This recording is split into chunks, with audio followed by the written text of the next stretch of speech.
Olá, Brasil! Olá, mundo! Que bom, estamos de volta aqui novamente dentro do programa Repórter Saúde, uma entrevista exclusiva com o Dr. Lair Ribeiro. Eu gostaria, mais uma vez, de agradecer a nossa grande audiência que nós tivemos na semana passada, dia 21 de abril. Já totalizamos mais de 2 milhões de views da nossa entrevista exclusiva com o Dr. Lair Ribeiro. Meu nome é Fernando Betete, eu sou jornalista especializado na área da saúde, já há 25 anos trabalhando com reportagens com temas na área da saúde. Mais uma vez, muito obrigado pela audiência de todos vocês. Queremos também agradecer aos nossos parceiros que sempre estão conosco e a partir das 21 horas eles vão retransmitir essa entrevista aqui. Ao canal oficial do próprio Dr. Lair Ribeiro, ao Facebook dele, ao Instagram do Dr. Lair Ribeiro, aos nossos colegas, parceiros, ao João Dapper, da Indústria da Saúde do Brasil, ao Moisés, do canal Saúde e Bem-Estar, ao Júnior Alac, do Medicina e Saúde, ao Ilmar, o canal O Melhor que tá tendo, e também ao Ricardo Brum, lá de Campinas, do canal Minha Saúde e Curas Naturais. Uma mensagem importante aqui para você que está nos assistindo. Esse é um programa de entrevista, é uma reportagem jornalística. Qualquer dúvida que você tenha, qualquer sintoma em relação ao que vai ser abordado, você deve procurar o seu médico de confiança. Aqui nós vamos fazer uma entrevista com o Dr. Lair Ribeiro e qualquer dúvida que você tenha, você procure o seu médico de confiança, tá certo? O nosso tema, como foi abordado na semana passada, é compreendendo a pandemia que nos aflige, como reduzir as chances de ser infectado e aumentar o equilíbrio imunoemocional neste período de isolamento. É um período que vai ficar para a história do Brasil e de toda a humanidade. Quero agradecer mais uma vez e já vou direto ao assunto, porque é muito importante. Como nós tivemos, né, doutor Lair, muitos e-mails, muitas perguntas, solicitando, inclusive, pelos problemas técnicos que nós tivemos na semana passada, o pessoal gostaria muito que o senhor fizesse um breve resumo do que foi falado no tema da semana passada. É possível, doutor Lair Ribeiro? Claro que é possível. Boa noite. Pois é, nós conversamos na semana passada, mostramos que existe uma diferença entre gripe e resfriado, que a Covid-19 é um resfriado, não é uma gripe, e essa classificação é feita pelo tipo de vírus, que no caso é o coronavírus, não é uma influenza. Aí nós conversamos sobre a Covid-19, que tecnicamente não é uma doença, é uma síndrome.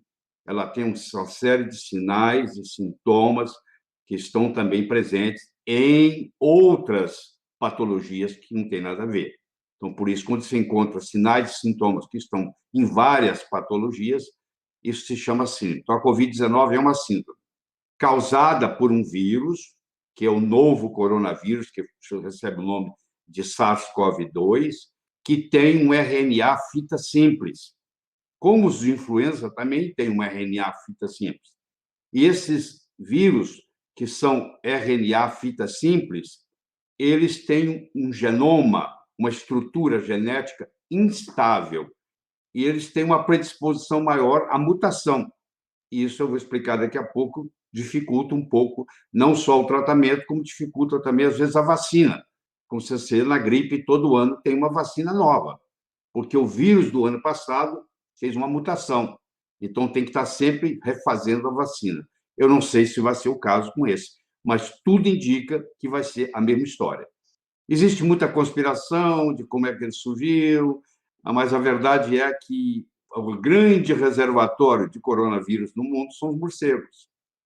E os morcegos, cada vez menos espaço para eles, entram em contato com outros animais selvagens, passa para esses outros animais silvestres, que a gente chama, e lá na China, que nos últimos 2.000 anos passou por 320 pandemias diferentes, 320 epidemias, pandemias, a China teve, você vê o grande know-how que a China tem, né, de tratar vírus, porque aconteceram 320 vezes nos últimos 2.000 anos, vem acontecendo, a história mostra isso. Lá na China, lá num mercado de frutos do mar, chamado Huanan, na cidade de Wuhan, na província de Hubei. Pessoas compram animais silvestres como é um fetiche, é uma iguaria gastronômica, e isso aí passou para o homem, para o ser humano. Tem vírus que passa para o homem, todo vírus que passa para o ser humano chama zoonose, mas tem zoonose que não passa de uma pessoa para outra, como é o caso da gripe aviária. Agora, o novo coronavírus, o SARS-CoV-2, ele tem essa característica, ele passa para outra, de uma pessoa para outra. E aí começou lá no dia 17 de novembro, o primeiro paciente doente na China. Eles correram muito, no dia 10 de janeiro, eles já tinham o sequenciamento genético do vírus, que é uma coisa impressionante, em menos de 2 meses já estava feito, já tinha identificado as impressões digitais do vírus, então isso faz uma diferença muito grande. E como você sabe, você está vendo aí na televisão, o vírus pode ser transmitido de vários modos. Por exemplo, um espirro gera 3.000 gotículas, que é o modo mais comum de transmitir a doença. Ela pode ser transmitida por gotículas, ela pode ser pode ser uma tosse, entendeu? Pode ser um espirro, ela é transmitida também pelo ar, ela é transmitida por superfícies, ela é transmitida orofecal, então tem vários modos de transmissão. E não é o primeiro dos coronavírus que atinge a gente, esse é o 7º. Dos 7 que já passaram, 2 marcaram. Foi o que causou o SARS, em 2003, e o que causou o MERS, em 2012. A Coreia do Sul, ela sofreu tanto com o SARS quanto com o MERS. E você viu o know-how que ela teve para lidar com isso aqui. De todo mundo, acho que eu fui quem lidou melhor até agora, foi a Coreia do Sul, tá? Que não está nem na lista mais dos 10 primeiros. Que o Brasil está entrando nessa lista hoje. O Brasil está em 11º lugar, no mundo inteiro. Hoje nós temos em torno de mais de 3 milhões de pessoas infectadas com o vírus causando a Covid-19. Então, você está aí num processo de distanciamento, de higienização, de uso de máscara. Eu gostaria de acrescentar algo mais, de deixar o sapato fora da casa.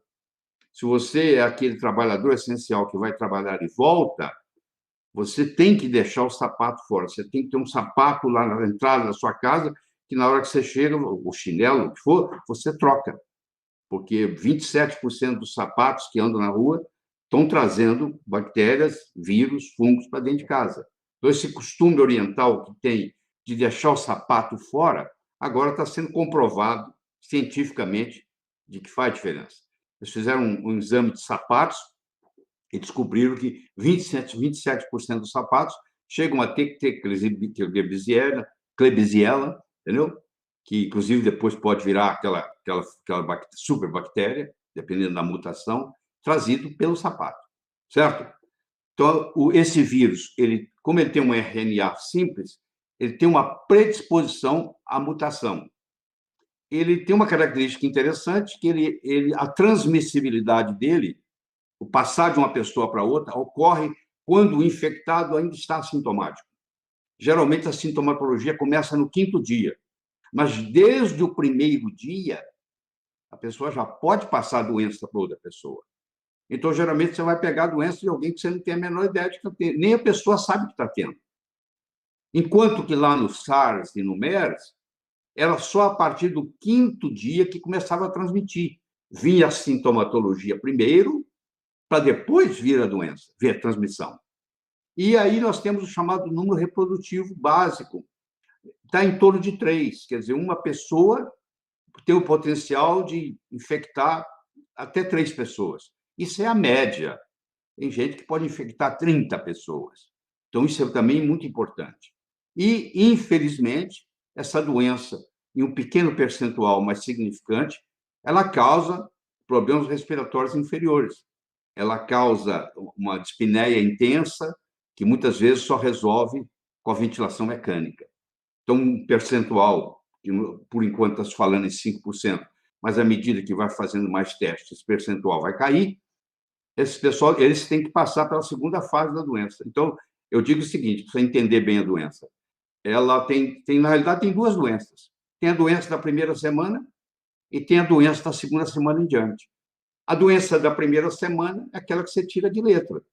Você tem um estado gripal e fica nisso. E na segunda semana você já está bem. Quem tem a segunda semana para frente doença, na segunda semana começa a piorar, vem uma falta de ar intensa, está na hora de ir para o hospital, e aí receber todo o tratamento que existe disponível lá. Eu não vou entrar hoje em detalhes sobre todo o tratamento que existe, cada novidade, mas eu quero dizer para vocês que, como um mecanismo básico, esse vírus, para multiplicar dentro da célula, ele usa uma enzima chamada RNA polimerase. E essa enzima RNA polimerase, ela é inibida pelo zinco. É só que o zinco não entra na célula com muita facilidade. O fato de eu tomar mais zinco não significa que vai entrar mais zinco na célula, porque o zinco tem um canal para ele entrar. Então, nós descobrimos que a cloroquina, por exemplo, a hidroxicloroquina, é um ionóforo. O que é um ionóforo? Ionóforo a cloroquina é um zinco ionóforo. Ela ativa o canal do zinco e permite que mais zinco entre na célula que está contaminada pelo vírus. E essa, então, vai e inibe a RNA polimerase e não deixa haver essa proliferação. Então, você vai ver que vários medicamentos usados no final, no frigir dos ovos, esses medicamentos, na realidade, estão inibindo a RNA polimerase. Então, eu acho que esse resumo aí está bom para a gente começar. Doutor Lair, as pessoas andaram me perguntando, eu vou sair um pouquinho aqui do nosso roteiro, Sim. Em relação ao número de recuperados, né? As pessoas que foram infectadas e se recuperaram, tem aumentado esse número. Esse pessoal pode ficar tranquilo? No Brasil, hoje, aliás, até me preparando para essa live, eu chequei tudo, nós temos no Brasil, até às 5 horas da tarde, nós tínhamos 34 mil recuperados. Você usou a palavra certa, não é curado, é recuperado, porque ainda é uma caixa preta desconhecida. Nós não sabemos o que vai acontecer com esses pacientes. Se eles vão ter uma imunidade temporária, se eles vão ter uma imunidade definitiva, e também se o vírus vai mudar. Quer dizer, mesmo que eu tenha criado, depois de sofrer a Covid-19, se eu fui capaz de criar uma imunidade contra o vírus, e se eu ter essa imunidade definitiva, eu vou ter ela por muito tempo, isso não quer dizer que eu não possa pegar de novo um novo coronavírus, porque esse novo coronavírus também pode sofrer uma mutação, como ocorre, como nós vimos, com influenza, que eu já disse que todo ano vem uma vacina nova, porque houve uma mutação de um ano para o outro, certo? Então, primeiro, nós não sabemos disso, se a imunidade será temporária ou definitiva. E, segundo, nós temos que torcer o vírus também não sofrer muita mutação viral. Ok, obrigado, então, doutor Lair. Em relação ao que foi dito na semana passada, o senhor teria mais alguma coisa a acrescentar, por favor? Eu me lembro que, quando nós fizemos isso, há 9 dias atrás, eu comecei a live dizendo que nós tínhamos 40 mil pessoas notificadas que tinha a doença, e nós tínhamos um óbito tínhamos 2.500 pessoas que tinham falecido. Inclusive, quero de novo aqui dar minhas condolências para as famílias, os entes queridos, as pessoas que estão falecendo por isso. E hoje, 9 dias depois, só para vocês terem uma ideia, nesse momento nós temos mais de 85 mil brasileiros infectados, ou seja, dobrou em 9 dias, e hoje nós temos mais de 5.500 óbitos, que mais que dobrou, mostrando para você que está começando a chamada função exponencial, porque como a pessoa não entende a matemática disso, que é uma matemática complexa de função, acha que isso aí não vai crescer, isso aqui vai multiplicando, 2, 4, 8, 16, 32, e assim por diante. Isso vai multiplicando. Então, infelizmente, isso está acontecendo no Brasil, e o Brasil está em 11º lugar. Hoje, quem tem mais doente com Covid-19 no mundo é os Estados Unidos. Segundo lugar, a Espanha. Terceiro lugar, a Itália. quarto lugar é o Reino Unido, e assim vai. A China está em 10º lugar. Mas logo, logo o Brasil vai passar a China. No Brasil, para você ter uma ideia, já morreu mais gente de Covid-19 do que na China. Na China morreu 4.600 e pouco, até agora. No Brasil já morreu, hoje, passou de 5.555. Quer dizer, no Brasil já morreu mais gente com Covid-19 do que na própria China. Mas também eu tenho notícia boa para lhe dar. Tem vindo na literatura, tem aparecido nos noticiários, o chamado Remdesivir, do Remdesivir.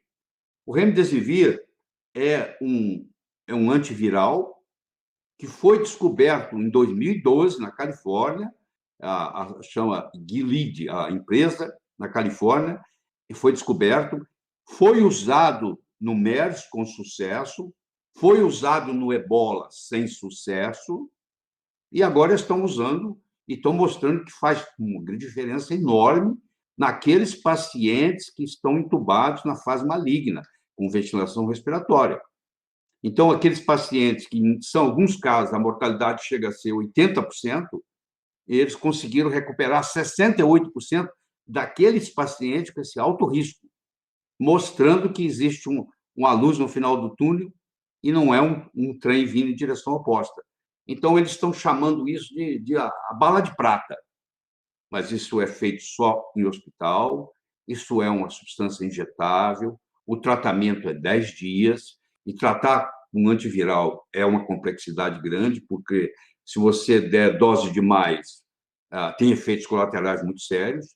Se você der dose de menos, você dá ao vírus a oportunidade de mutar. Ele se sente estimulado e muta e o tiro sai pela culatra.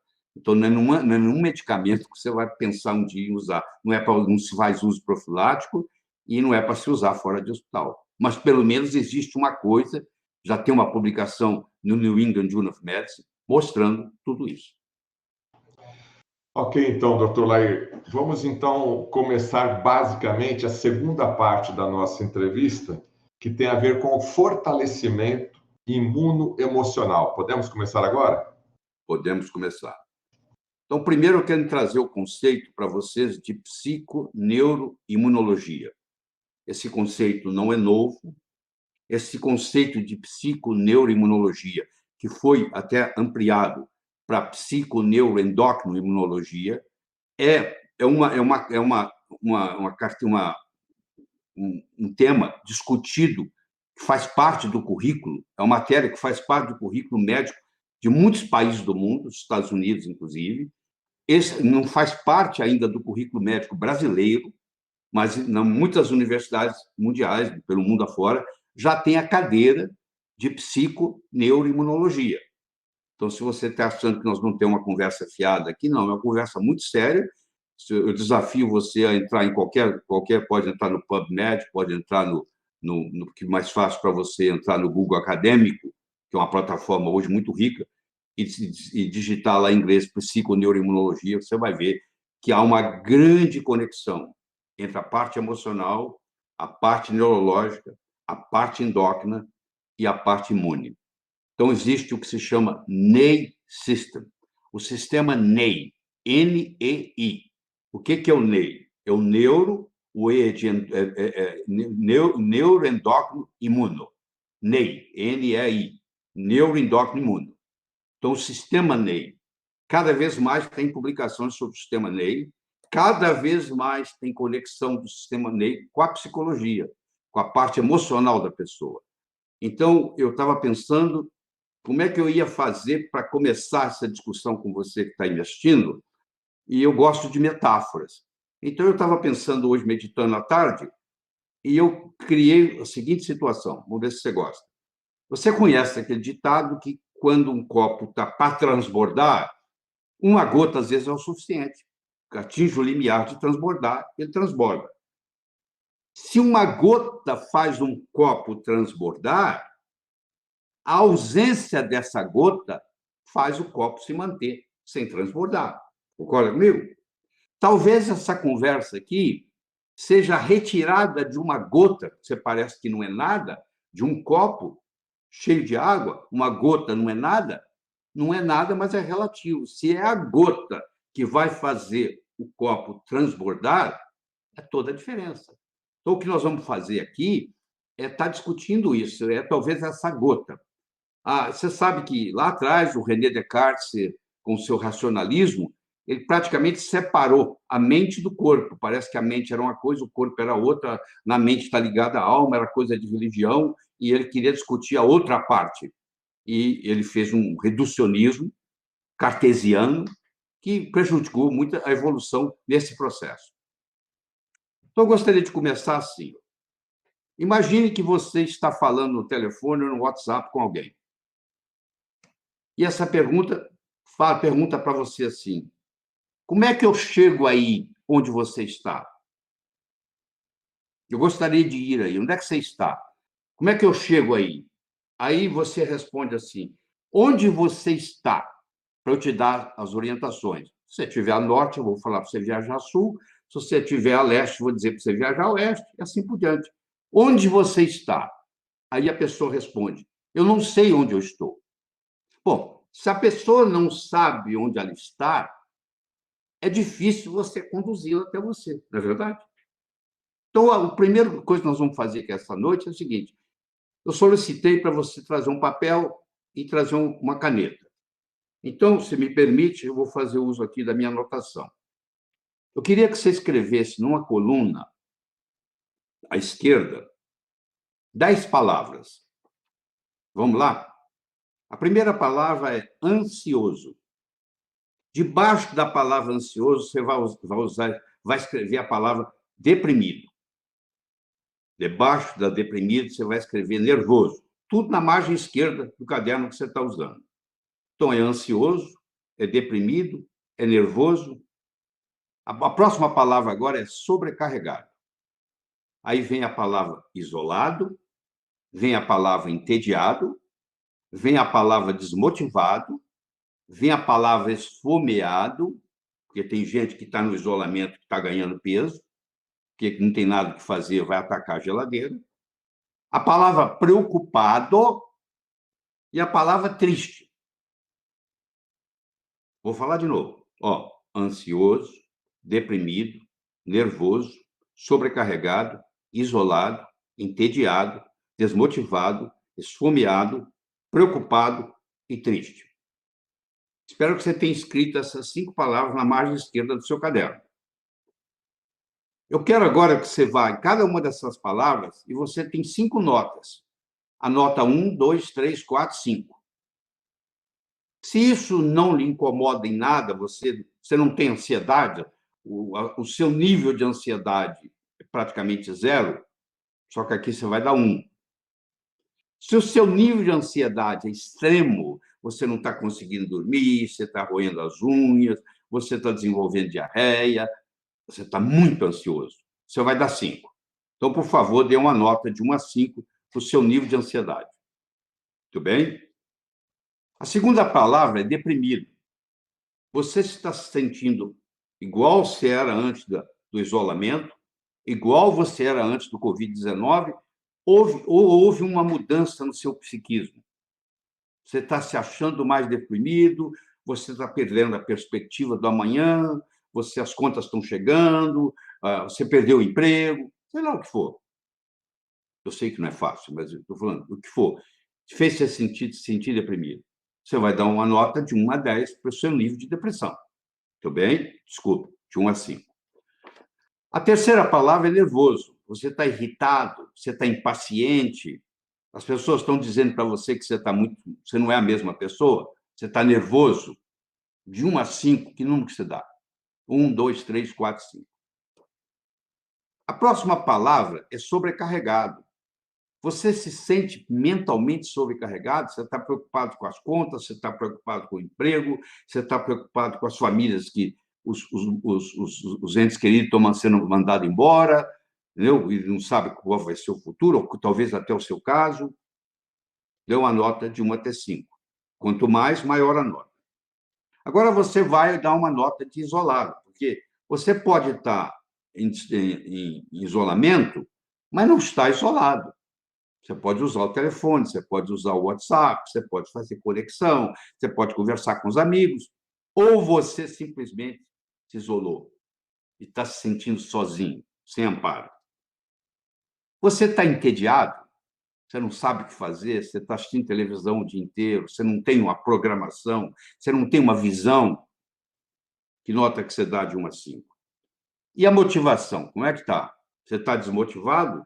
Já tem vários dias que você está em isolamento e o seu psiquismo já não está aguentando mais? E esfomeado? Você está atacando a geladeira, não está atacando a geladeira? Ou, pelo contrário, você agora está até comendo menos, né? Porque você decidiu que você vai emagrecer durante esse período? E o seu nível de preocupação? Você está preocupado com coisas reais ou você está preocupado com coisas de imaginário? Será que você está preocupado com a preocupação? E tem gente que fica preocupado com a preocupação. E a última palavra que nós temos aí para avaliar, de 1 a 5, é a palavra triste. Você está se sentindo triste? De 1 até 5, qual o grau?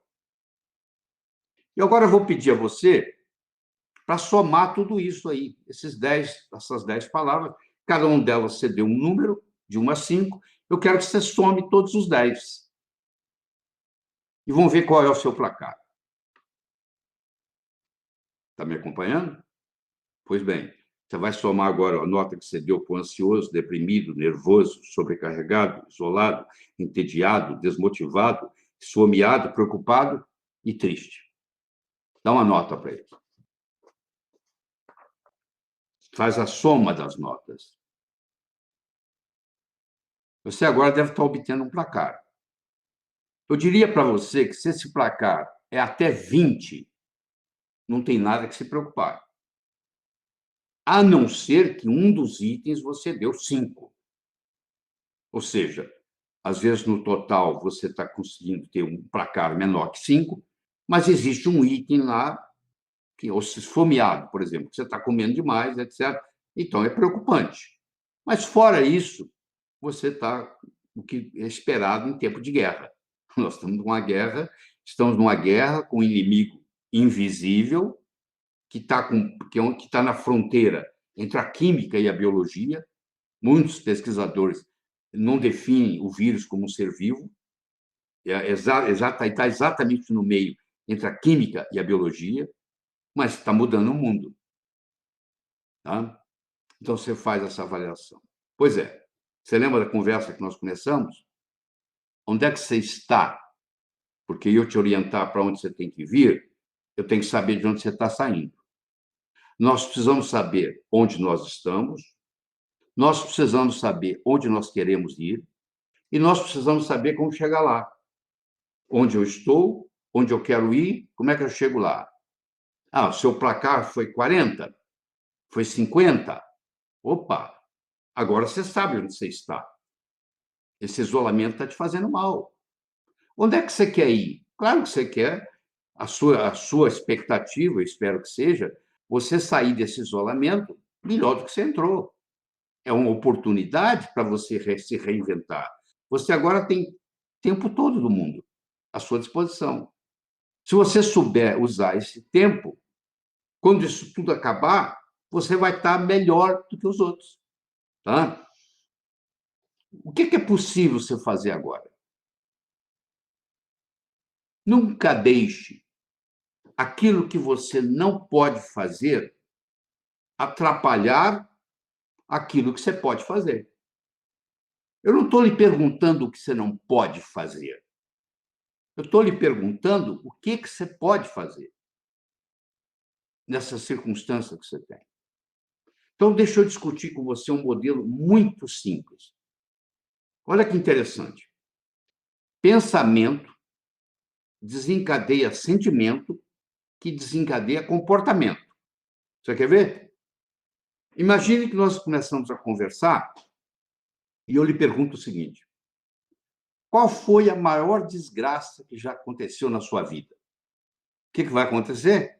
Você vai começar a pensar em coisa triste, você vai começar a se sentir triste, daqui um pouquinho você começa a chorar. Pensamento, sentimento, comportamento. Vamos supor que eu perguntasse para você assim: qual foi o melhor momento da sua vida? Desde que você nasceu até hoje, se você viajar no tempo e procurar aquelas coisas que marcaram a sua vida, que está na forma de um filme colorido na sua mente, se você pudesse escolher uma daquelas fantásticas, que momento é aquele? Você vai começar a pensar em coisas alegres, você vai começar a se sentir alegre, daqui um pouquinho você está sorrindo. Então, olha que interessante. No primeiro momento, você começou a pensar em coisa triste, você começou a se sentir triste, você começou a chorar. No segundo momento, você começou a pensar em coisa alegre, você começou a se sentir alegre, você começou a sorrir. Então, o pensamento desencadeou tudo. E você, o pensamento é seu. Quem está pensando é você. Para eu ter fé, eu preciso de uma visão. Não existe visão sem fé. Então, se a minha visão é que eu vou melhorar fisicamente, mentalmente, emocionalmente, espiritualmente, com esse isolamento da Covid-19, eu agora tenho uma visão. E quando eu tenho uma visão e canalizo minha energia para essa visão, o universo conspira a nosso favor. Hã? Você está assistindo isso aí em algum lugar aí na sua casa, ou no seu escritório, ou o que seja. Eu quero que você escolha qualquer coisa que tem aí. Escolha aí. Escolha uma caneta que tem aí, pode ser? Ou um caderno? Qualquer coisa que você quiser. Um enfeite que você tem na mesa. Escolha qualquer coisa. Escolheu? Então, deixa eu dizer uma coisa. Isso que está agora que você escolheu, isso primeiro passou pela mente de alguém. Isso não se manifestou aí do nada. Isso aí passou pela mente de alguém. Não é verdade? Olha que interessante. Tudo que existe no universo físico passou pela mente de alguém. Pode ser até pela mente do Criador, que veio antes da gente. Bom, mas passou pela mente de alguém. Tudo que existe no universo físico foi criado primeiro na mente. Ninguém atravessa uma rua e cai riqueza na cabeça deles. Não existe. Você vai ter que criar riqueza na sua mente para se manifestar no seu universo físico. Então, você está pilotando o seu barco, querido. Você está pilotando a sua vida. Que pensamento, que criatividade você vai ter durante esse período que você tem tempo para fazer isso e como é que você vai poder se reinventar durante esse período. Porque se você deixar a deriva e não pilotar o seu barco, ele vai terminar num lugar que você não quer. Porque a onda da Covid-19 vai passar, ela leva mais ou menos 4 meses, tá bom? 4 ou 5 meses. Ela vai passar. Mas aí vai começar o pós-Covid-19. Aí vai começar os problemas que você não lidou com eles durante esse período que você estava à deriva. Então, você tem que se concretizar, você tem que pegar disciplina, você tem que ser estoico, você tem que ser durão, você tem que ser disciplinado. Você tem que desenvolver uma atividade física. Você pode ter uma mente brilhante, mas se você não tem um corpo forte para carregar essa mente, se você ficar no sofá da sala assistindo televisão, olha como é que vai terminar essa quarentena sua. Eu dobrei a minha ginástica quando eu comecei no isolamento. E hoje eu já fiz ginástica 2 vezes. Fiz mais cedo hoje para poder estar aqui com você. Mas fiz ginástica 2 vezes. Então, a atividade física é uma principal causa de fortalecer o sistema imune. Melhora a sua memória, é um antidepressivo, ajuda a controlar o peso, diminui o estresse. Olha quanto, não custa nada você falar, mas eu não posso sair e ir na academia. Você não precisa ir na academia. Você dá a volta em volta da sua mesa de jantar, 40 vezes de manhã, 40 vezes no final da tarde, em volta da sua mesa de jantar, certo? Ou na sua sala de estar. Não interessa. Interessa que você tem que movimentar. Você tem que fazer atividade física, às vezes até com o seu próprio corpo. Você não precisa de instrumento nenhum. E outra coisa que é importante para você. Eu estou muito preocupado, não durmo. Então é um problema sério, porque Se você me perguntar assim, qual o melhor remédio que existe? O melhor remédio que existe no planeta Terra é uma noite de sono bem dormida. Nada chega perto. Se você passar uma noite de sono sem dormir, você foi num velório de alguém, no dia seguinte, se você for medir, hoje tem parâmetros para medir a intensidade do seu sistema imune, você pode medir as células natural killers que estão no seu sangue e ver se elas estão em número grande e fortalecidas ou não. Isso hoje é capaz de ser feito, sem problema. E você vai ver que, se numa noite de sono mal dormida, você reduz em 40% a concentração dos exterminadores naturais, que nós chamamos em português, do seu sangue, que é o primeiro a defender contra o vírus. Se você tem um aborrecimento, se você tem uma tristeza, se você tem um luto, no mesmo momento baixa. Você vai ver pessoas que perderam entes queridos e que 6 meses depois manifestam câncer. Então, existe essa conexão muito forte entre a psico, neuro e imunologia. Você vai entrar na internet, vai digitar psiconeuroimunologia, você vai ver que você pode ler um pedacinho todo dia, não vai dar para você ler o resto da vida lendo, você não vai cobrir o que está lá. De tanta coisa que tem, de tanta coisa que tem. Então, a atividade física e o sono são importantes. A sua alimentação é fundamental.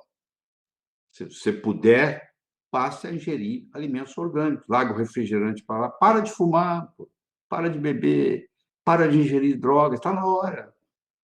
Porque tudo isso está enfraquecendo o seu sistema imune. Tudo isso está ajudando aquela gotinha derramar. Então, o que eu fiz? Como nós temos pouco tempo, e nós estamos trabalhando apenas numa gotinha no copo d'água, que é aquela gotinha que pode fazer o copo entornar, e que, se nós tirarmos ela da sua estrutura psicológica, já vai lhe ajudar. Eu já vou estar fazendo uma contribuição aqui para você.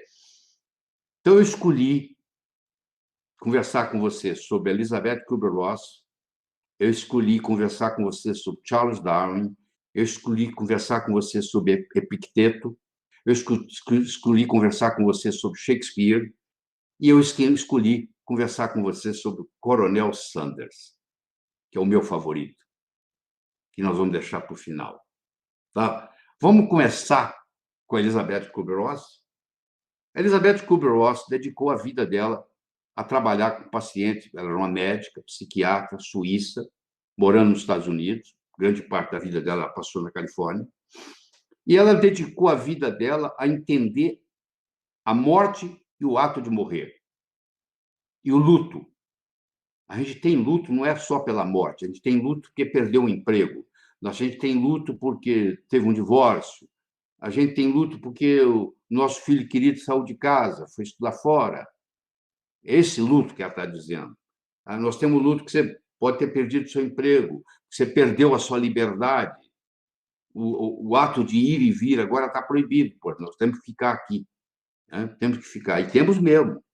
Porque no dia 17 de março do ano 2020, morreu o primeiro brasileiro. 17 de março morreu o primeiro brasileiro. No dia 17 de março, tinha morrido 2 argentinos. Quer dizer, o Brasil tinha 50% da mortalidade, da letalidade do Covid-19 que tinha a Argentina. Isso foi em março. Um mês e pouco depois, 1 mês e 13 dias depois, a Argentina hoje tem 214 óbitos de Covid-19. O Brasil está chegando a esse momento, nós devemos estar aqui falando, nesse momento está acontecendo, nós estamos chegando a 6 mil. 6 mil óbitos. Aí você pergunta, o que aconteceu do dia 17 de março, quando o Brasil tinha uma morte e a Argentina tinha 2 mortes, e agora, 1 mês e 13 dias depois, a Argentina tem hoje, final de 5 horas da tarde, chequei, 214 mortes. E o Brasil tem 6 mil. O que fez diferente? Os argentinos respeitaram o isolamento mais do que nós. O isolamento no Brasil, geral, está em torno de 48%. Nós temos mais gente desrespeitando do que respeitando o isolamento. Mas a pessoa acha que não tem nada demais. Bom, como não tem nada demais? Você não está vendo o pessoal morrendo? Você não está vendo que em todo lugar onde eles liberaram, a mortalidade está sendo, a letalidade está sendo maior? Você entendeu? Então, não estamos fazendo o nosso dever de casa. Então, a Elizabeth Kubler-Ross, ela estudou essa perda, as perdas. Nós temos perdas na vida. Geralmente, o primeiro que você perde é o seu avô paterno ou o seu avô materno. Depois você perde o outro avô, depois você perde a sua avó, depois você perde o irmão mais velho. E assim, você vai tendo perdas pela vida. Né? Faz parte da gente viver e faz parte da gente perder. E ela mostrou que quando a pessoa tem uma perda, seja de vida ou seja de emprego, ela passa por 5 fases. Primeiro, ela nega, depois ela fica muito brava, muita raiva, depois ela começa a barganhar, depois ela entra em depressão, e depois ela sai da depressão ou não, e ela vai para a aceitação. Tem gente que para na depressão. O pai, a mãe morreu há 20 anos atrás e a pessoa continua de luto. Ela ficou naquela fase da depressão. E aí vem a aceitação. Mas em todas essas fases, ela mostrou que para chegar lá na aceitação, era condição sine qua non, era necessário que você tivesse esperança. Então você vai ter que ter fé, vai ter que ter esperança para tudo isso acontecer. Então eu recomendo que você leia um livro em português chamado A Morte e o Ato de Morrer, da Elizabeth Kubler-Ross. Pode procurar aí que você vai encontrar digital e vai ser entregue no seu computador, você não precisa sair de casa. Enquanto você está nesse processo, você aprende a conviver com perdas. Porque no pós-Covid-19, você vai, querendo ou não, você vai ter que conviver com muitas perdas. Tá? A segunda pessoa que eu quero trazer para a discussão aqui com você é o Charles Darwin. Uma vez foi perguntado ao Charles Darwin, em Londres, Sir Charles Darwin, se você tivesse que resumir toda a sua teoria de evolução em uma só frase, qual seria a frase? Ele não titubeou. Não são as espécies mais fortes ou mais inteligentes que vão sobreviver. São aquelas com a maior capacidade de adaptação. Não são os indivíduos mais fortes ou mais inteligentes que vão sobreviver após Covid-19. São aqueles com a maior capacidade de adaptação. Não são as empresas mais fortes ou mais inteligentes que vão sobreviver o pós-Covid-19. São aquelas com maior capacidade de adaptação. Então, eu tenho uma historinha para lhe contar, para simbolizar isso do Charles Darwin. Você imagina uma grande tempestade, muito vento. O vento é tão forte que ele chega a arrancar uma árvore de carvalho em toda a sua exuberância. O vento arranca ela pelas raízes e joga ela no riacho, no rio, com a correnteza levando ela. Enquanto a árvore de carvalho está descendo na correnteza, arrancada pelo vento, o bambu, o senhor bambu, está na margem do rio, acenando para o carvalho. Por que o bambu é muito mais fraco do que o carvalho? Mas o carvalho quis enfrentar o vento de frente e o vento arrancou ele e jogou no rio. O bambu, por sua vez, se adaptou ao vento. Então, eu vou falar mais uma vez e nós vamos mudar de assunto. Eu vou falar para você o seguinte, que não é a pessoa mais forte ou mais inteligente que vai sobreviver o pós-Covid-19. É aquela com maior capacidade de adaptação. Então, se prepare, porque você vai ter que desenvolver essa flexibilidade no seu comportamento. Começa agora. A terceira pessoa que eu quero trazer para você aqui é o Epicteto. Epicteto era um filósofo, nascido na Grécia, viveu a maior parte da vida dele em Roma. Ele era escravo do Epafrodito. Epafrodito era o secretário-geral do Nero, do cruel Nero. Diga-se de passagem, foi o Nero que mandou decapitar São Paulo, eu que moro em São Paulo aqui. Pois é, São Paulo foi decapitado a mando de Nero através do Epafrodito.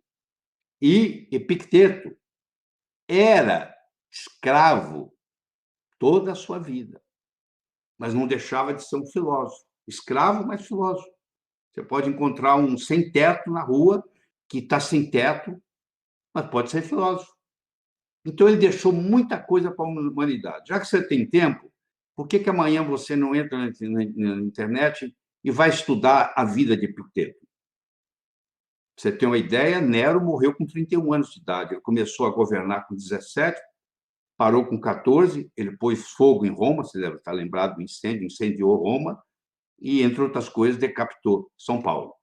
Você imagina o secretário-geral dele, como que seria. Diz a história que ainda era mais cruel ainda do que Nero.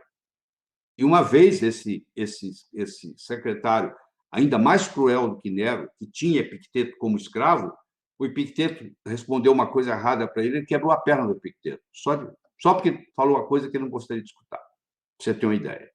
Mas então, o que eu fiz? Eu selecionei, desculpa, eu vou olhar aqui minhas anotações, eu selecionei 6 frases do Epicteto, que eu acho que vai tocar você um pouquinho. Vamos lá? Primeiro, se o problema possui solução, não devemos nos preocupar. Por que me preocupar se vai ter solução? Se o problema não possui solução, de nada adianta nós nos preocuparmos. Quer dizer, se tem solução ou se não tem solução, o negócio é não preocupar, porque não é a preocupação que vai resolver o problema. Pelo contrário, a preocupação atrapalha.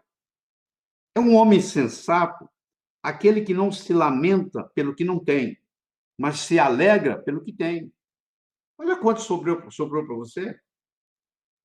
Eu recomendo que você assista A Peste Negra, está no YouTube, dublado em português. Eu recomendo que você assista, está no YouTube, a Gripe Espanhola. Vai ver o que é sofrimento. Nós não vimos nada ainda. Aquilo que é sofrimento. Tá?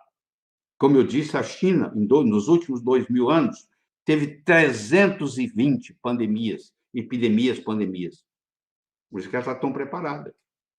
Ela está em 10º lugar de gente que mais morreu da Covid-19. O Brasil está em 11º. Deve passar de hoje para amanhã a China. Olha essa aqui. Eu sou parte de tudo, tal como a hora é uma parte do dia. Tal como a hora é uma parte do dia.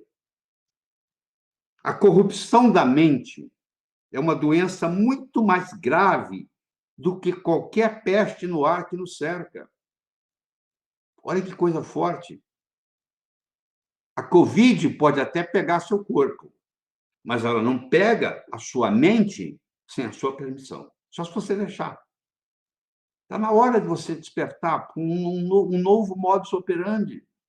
É uma oportunidade de ouro que você tem para se reinventar. Usa esse tempo para isso, ao invés de se lamentar. Quinta frase, você energiza tudo aquilo que dá atenção. Tudo aquilo que você concentra, aumenta. Se você concentrar no problema, o problema aumenta. Se você se concentrar na solução, a solução aumenta. Então, tenha cuidado com aquilo que você carrega na sua mente. Olha que bonita essa última. O sol não espera que lhe supliquem para derramar a sua luz e o seu calor. Imita-o e faça todo o bem que puder, sem guardar, sem esperar, sem aguardar, sem esperar imploração. Então, essas 6 frases do Epicteto, entre milhares que ele deixou para nós, que você vai ver na internet amanhã, elas começam a estimular essa semente que está aí, ó, a semente da grandiosidade, que é o direito do ser humano. Todos nós temos direito a isso. Mas, infelizmente, nós não somos estimulados a isso na escola. Certo? Bom, sabe qual é o próximo personagem que eu quero trazer para você? William Shakespeare. William Shakespeare foi o maior dramaturgo que o mundo já teve. Não interessa sem tragédia, sem drama, sem comédia, sem romance. Você deve estar lembrado das tragédias, das dramas, das peças teatrais que ele teve, como Romeu e Julieta, Otelo, Macbeth, Rei Lear, Hamlet, A Tempestade, que foi a última peça que ele escreveu. Escreveu mais de 150 sonetos. Sabe o que William Shakespeare fazia aos 19 anos de idade? Ele era guardador de cavalos nos teatros de Londres. Ele trabalhava como guardador, porque naquela época, claro, não tinha carro, não tinha nada, chegava na carruagem, chegava a cavalo, e eles tinham um guardador de cavalo. Se Shakespeare era um guardador de cavalo em Londres e revolucionou o mundo artístico com suas peças, com seus sonetos, isso mostra para você que ninguém está condenado a quem sempre foi. Ninguém está condenado a quem sempre foi. Mas isso aí você não delega isso para ninguém. Você tem que fazer isso você mesmo, tá? E a última história que eu guardei para você, que me toca muito o coração, é a história do Coronel Sanders. Vamos a ela. Kentucky é um dos menos estados, eu não vou dizer o estado mais pobre dos Estados Unidos, eu vou dizer que ele é um dos menos ricos estados nos Estados Unidos. Sanders tinha um apelido de coronel, Coronel Sanders. Coronel Sanders tinha um restaurante na beira de uma estrada.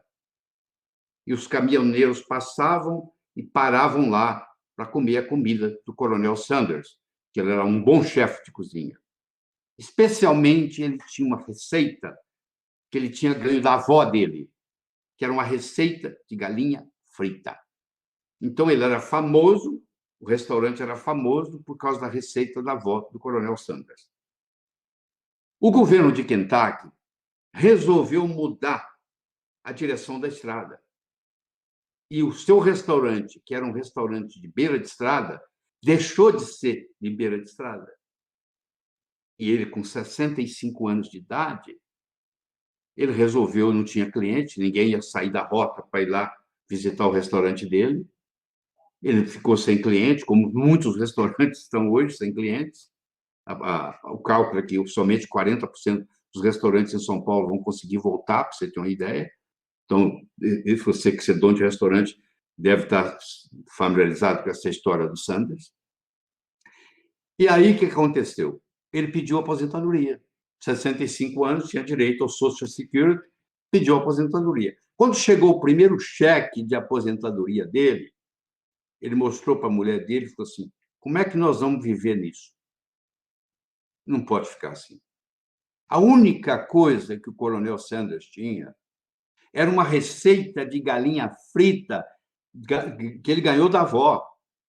Ele pegou aquela receita de galinha frita, ele visitou 21 restaurantes. Olha, eu tenho essa receita, eu tinha um restaurante na beira da estrada, ele deixou de ser na beira da estrada, entendeu? Eu quebrei, eu tive que me aposentar. Você não quer? Eu posso fazer aqui, a gente pode fazer uma parceria. Ninguém se interessou. Até que, finalmente, a persistência dele, o universo conspira a favor, chegou a hora. Ele chegou num deles e o indivíduo gostou da ideia. E falou assim: podemos fazer uma parceria. E a parceria começou. E aí foi fundado o Kentucky Fried Chicken. O Kentucky Fried Chicken, hoje, tem mais de 25 mil lojas. O Kentucky Fried Chicken domina o mercado de frango no Japão. E os importadores de frango do Brasil para o Japão, que o Japão é o maior importador de frango do Brasil, eles vendem principalmente para o Kentucky Fried Chicken. Então, o Coronel Sanders indiretamente está ajudando o Brasil. Agora, eu lhe pergunto, um cara com 65 anos de idade, com um cheque de aposentadoria do Social Security. A única coisa que ele tinha com ele era uma receita de galinha frita. E ele consegue mudar o mercado de frango no mundo. Você está esperando o quê? Você vai dizer para mim que você não tem nada? Eu acho que você não está explorando as suas habilidades. Depois que nós morrermos, depois que nós transcendermos, depois que nós mudarmos o nosso endereço cósmico, quando nós chegarmos lá do outro lado, Deus vai nos perguntar o seguinte: o que você fez? O que você fez com a habilidade que eu lhe dei? Aquele dom que eu lhe dei. O que você fez com ele? Cada um tem um dom. Meu dom é ensinar. Eu faço isso desde os 12 anos de idade. Eu era professor de matemática com 12 anos. Meu dom é ensinar. Então, eu estou explorando meu dom. Todo mundo tem um dom, tá? Nem que seja bater de porta em porta com a receita de galinha frita da avó e mudar o mercado de frango no mundo. Eu espero que essa nossa conversa que nós estamos tendo aqui, ela está entrando na sua mente e eu quero resgatar só aquela gotinha que ia transbordar o seu copo de água. Só isso. Entendeu? E aí, Fernando? Sábias palavras, doutor Lair Ribeiro.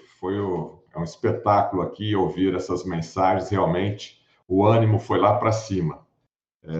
Foi muito importante ouvir essa mensagem sua. Mais alguma consideração final, doutor Lair Ribeiro? Eu acho que a gente pode ir encerrando por aqui, né? O que você acha? Podemos encerrar então por aqui. Queria mais uma vez agradecer. Deixa eu terminar a história, então. Ah, Deixa eu fechar, amarrar aqui para vocês.